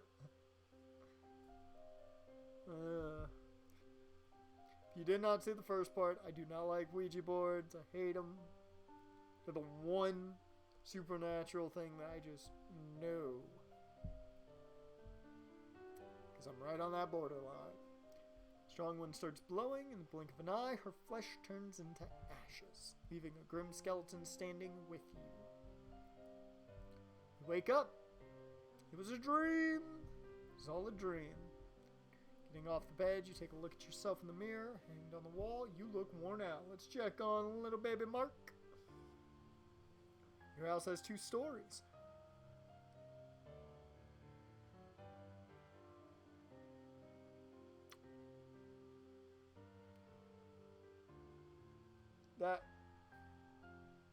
I'm doing a real quick check on something.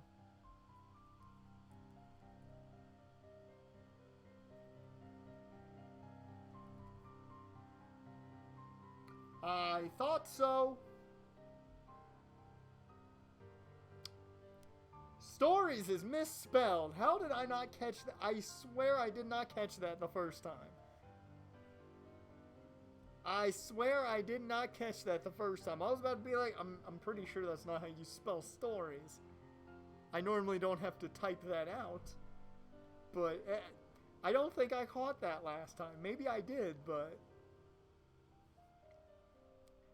Bedrooms are at the upper one. You walk into Mark's bedroom, which is next to yours, trying not to make a sound. Slowly open the wooden door to the bedroom. Your son sleeps peacefully in his cradle. You would expect a 1-year-old to make noises all the time, but Mark is not such a boy. He's a good, happy boy.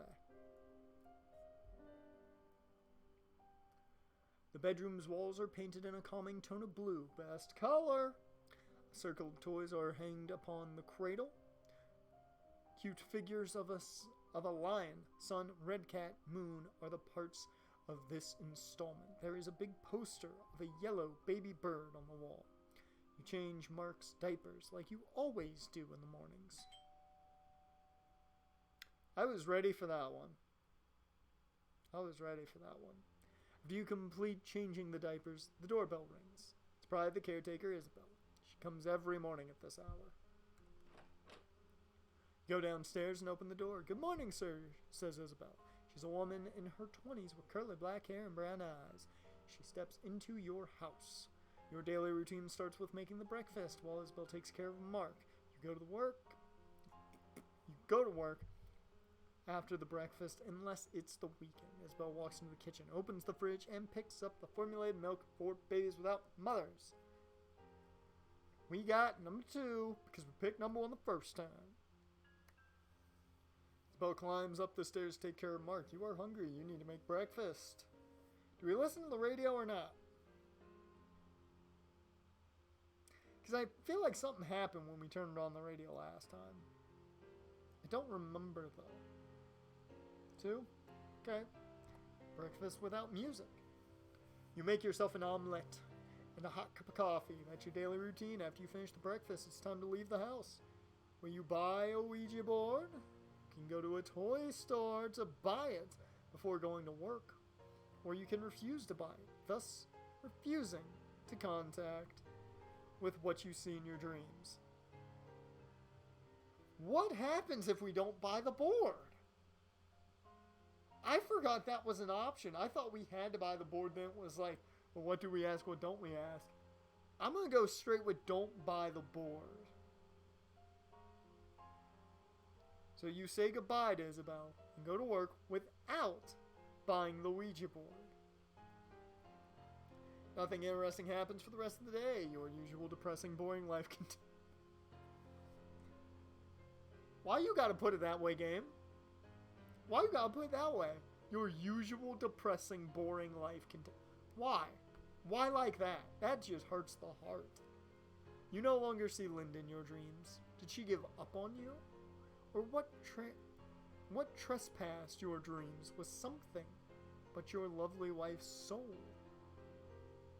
You'll never know. Maybe it's the best. The end. The story has 3 endings.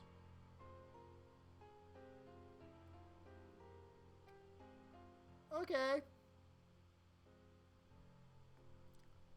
Since it has 3 endings, and one of which is gonna be us using the board again. Let's do it one more time. We got time. Let's do it. Let's finish this one up. Gonna go a little bit quicker though through it. Put that up there. Okay, we know that. We know that. So we walk.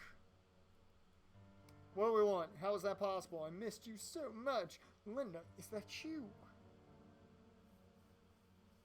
I think we've gone 1 and 2. No, we've gone 1 and 3, I think. I don't think we've gone 2 on this one. So I think the best bet is probably 2. Let's do that.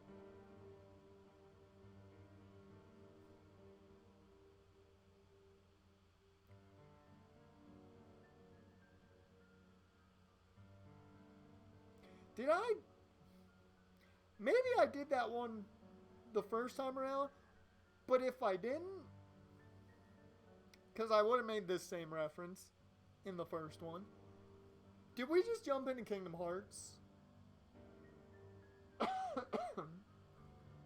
All that we see or seen is but a dream within a dream. Oh, we did that the first time? Okay. Oh, she holds the hands this time and says to buy the Ouija board. Wake up. You check on Mark, because he's a good boy. Door open. So do we talk about the dream or not?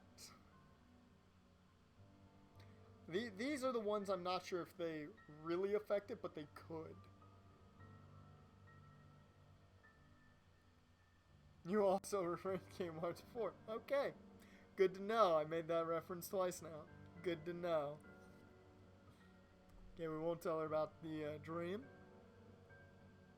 So she goes and takes care of Mark. Do we turn on the radio or do we make breakfast?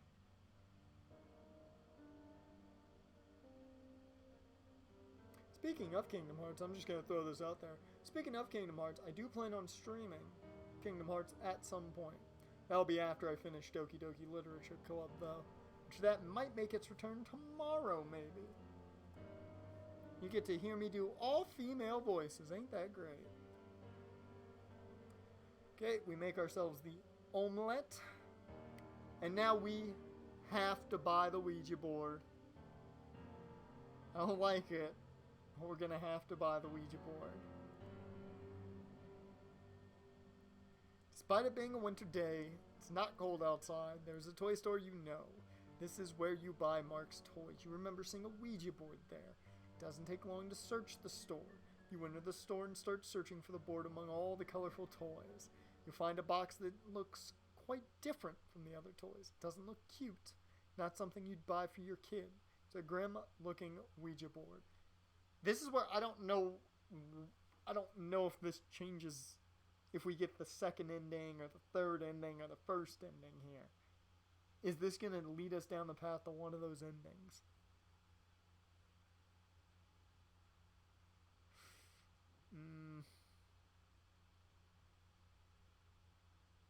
I think we have to buy it.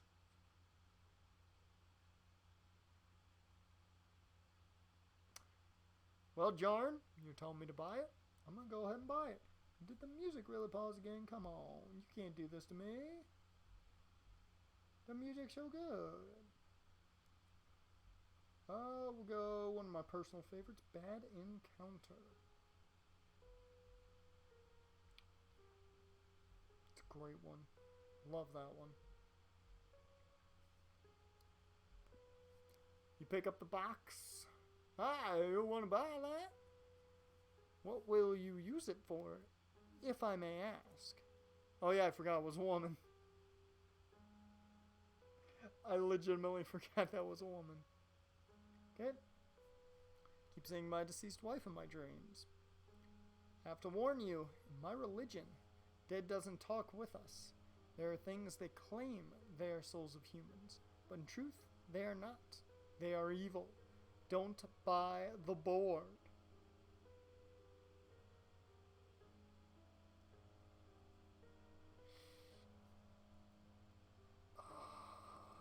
Okay, I'll still buy it.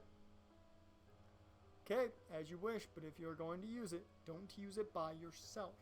And never ask when or how someone will die. See, that's what I think the big things are, just not asking that. So you pay the board's price and buy it. You put it in a plastic bag with the logo of the toy store and go to your office. As an accountant, you think that you have a dull job, which you probably do. Nothing interesting happens during the work. You have no friends to talk to because you are terrible. Knowing Isabella is at home, you ring the bell when you arrive home. Welcome, she says with a smile. I feel like we have to ask her to join, because we didn't do that last time. Did we ask her to join last time?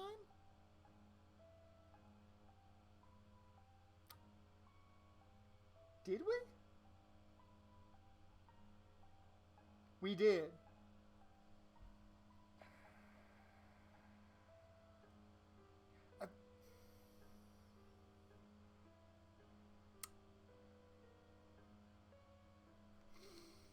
I'm gonna do it anyways. Yeah, okay, she says, yeah, she says she can't do it. Yep. Okay, well, we're ready. Let's do this.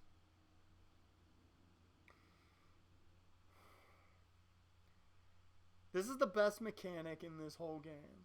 I'm not going to lie and say it's not. That's terrible. Why the circus music at this point? I don't like you. But this is the worst part of the game. Also the best part.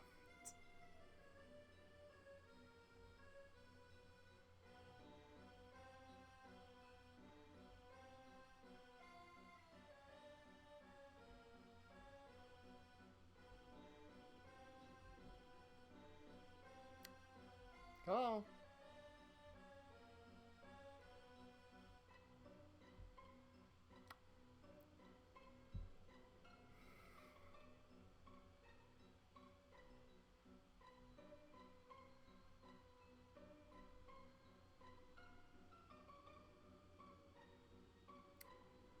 Ah.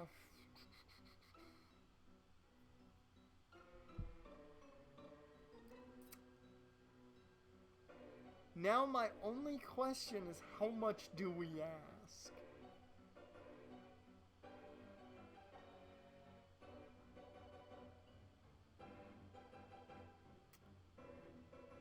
Do we ask everything but, of course, the worst stuff? Don't ask about the deaths. Okay. We'll ask everything except for that then.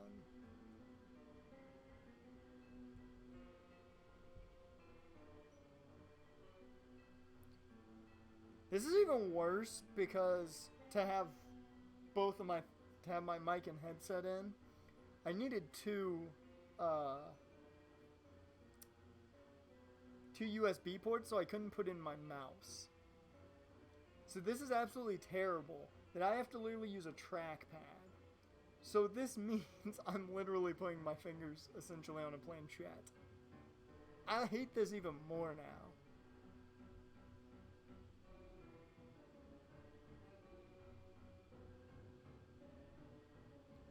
Okay.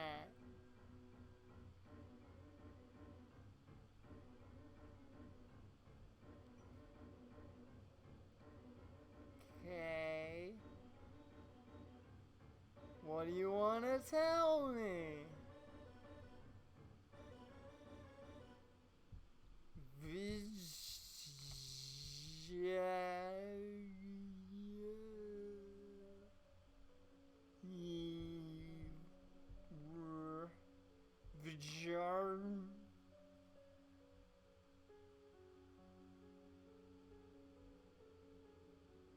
Why'd you come back? the moon.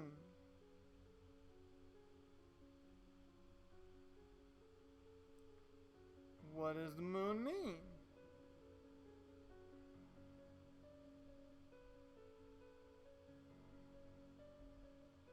Yep.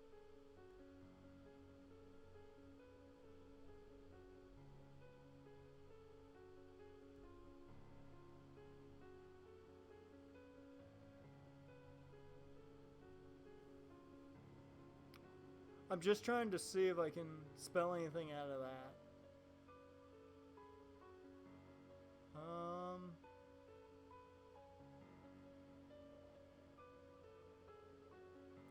Yeah, I don't think I can.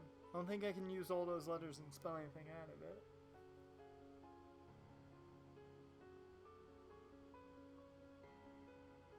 I can get Bextiel. Tell.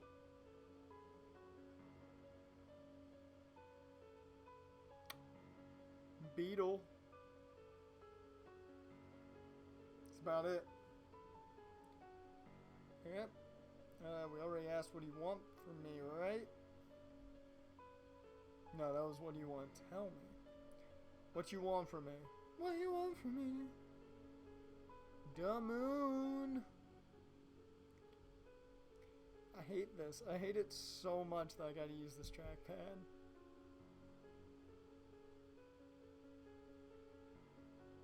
Okay, next page.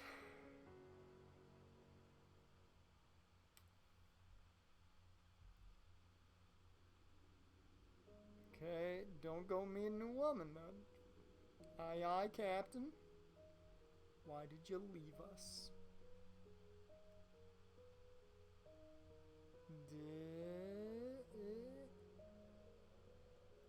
Did not. I did not.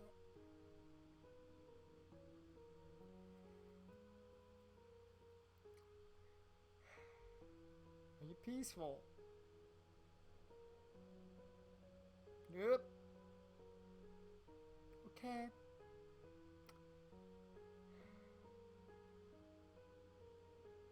What's the next page?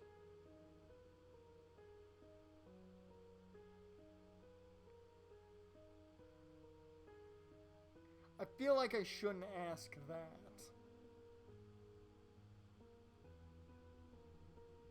I'm gonna ask these questions.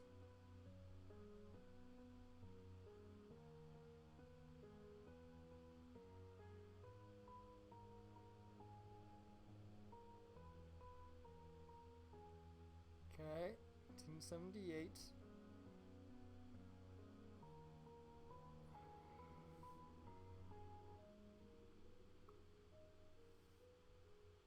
Not gonna ask that. Do I ask, why are you restless? It seems weird to me that it's right at the bottom. Then the next page is all the deaths, yeah. Okay.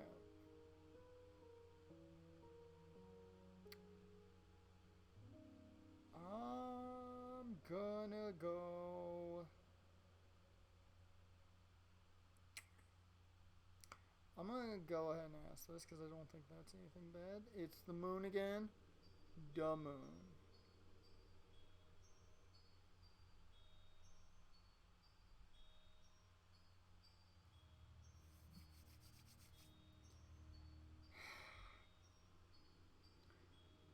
I'm not gonna ask that because I feel like that's a death question.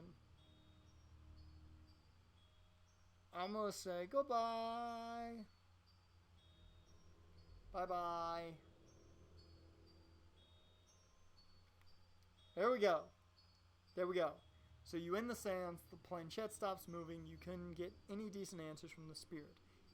Was it even Linda's spirit? You can't be sure.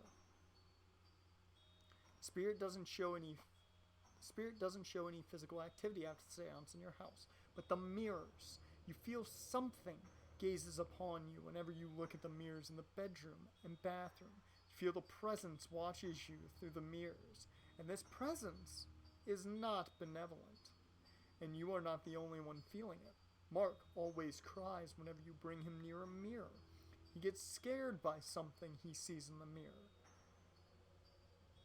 You had to remove the mirror from your bedroom in order to be able to sleep. Okay. Apparently, buying the Ouija board wasn't a good idea. It opened a doorway for entities. But honestly, this is not a problem. This is not a problem an exorcist can't solve. There are far worse things that could have happened to you and Mark. Hey, we got it. There we go. The end. So we have done all three endings. We did what I'm going to call death to the main character. We did the opened up a hellish portal, now we need an exorcist. And we did don't buy the Ouija board, you smart human being.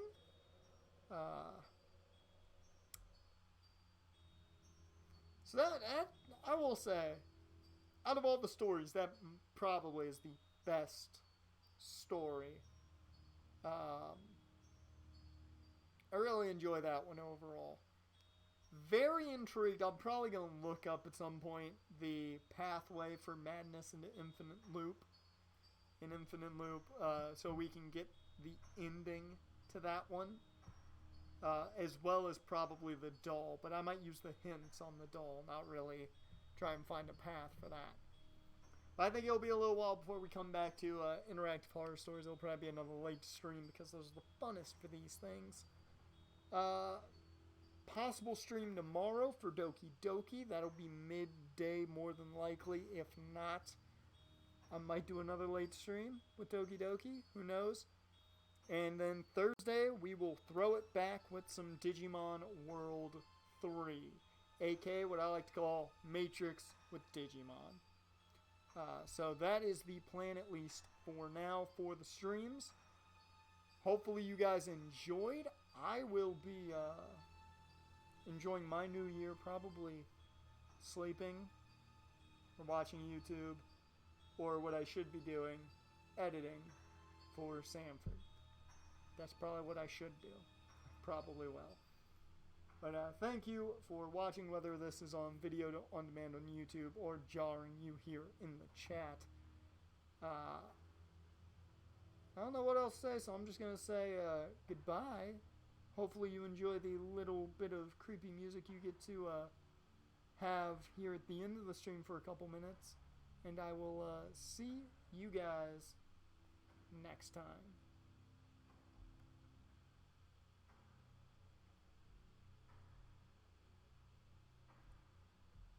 I forgot to mention, Happy New Year.